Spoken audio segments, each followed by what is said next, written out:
சதுரங்கப்பட்டினம் காவல் நிலையம் அருகே உள்ள 200க்கும் மேற்பட்ட பனைமரங்கள் தீயில் எரிந்து சாம்பலாயின. அருகே காவல் நிலைய குற்ற வழக்குகளில் பிடிபட்ட 5 இருசக்கர வாகனம் எரிந்து நாசம்.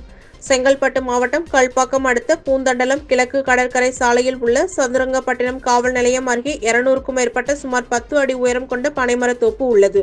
அது இன்று திடீரென தீப்பிடித்து எரிந்ததால் 200க்கும் மேற்பட்ட பனைமரங்கள் தீயில் எரிந்து சாம்பலாயின. அருகே உள்ள காவல் நிலைய வளாகத்தில் பல்வேறு குற்ற வழக்குகளில் பிடிப்பட்ட இருசக்கர வாகனங்கள் மற்றும் கார், ஆட்டோ, வேன் ஆகியவைகள் பனைமர சாலைகள் ஓரமாக நிறுத்தி வைக்கப்பட்டிருந்தது. பனைமரம் தீப்பிடித்து எரிந்ததால் அதன் அருகே இருந்த 5 இருசக்கர வாகனங்களும் தீயில் எரிந்து நாசமாயின. தகவல் அறிந்த கல்பாக்கம் நகரிய மற்றும் திருக்கழுக்குன்றம் தீயணைப்பு துறையினர் சம்பவ இடத்திற்கு வந்து நீண்ட நேர போராட்டத்திற்கு பின்பு தீயை அணைத்தனர். வெயிலின் தாக்கத்தால் மரம் தீப்பற்றி எரிந்ததா இல்லை சமூக விரோதிகள் யாராவது தீயை பற்ற வைத்தார்களா என்று சதுரங்கப்பட்டினம் போலீசார் விசாரணை மேற்கொண்டு வருகின்றனர்.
நீதான் தண்ணி எடுத்துட்டேன்.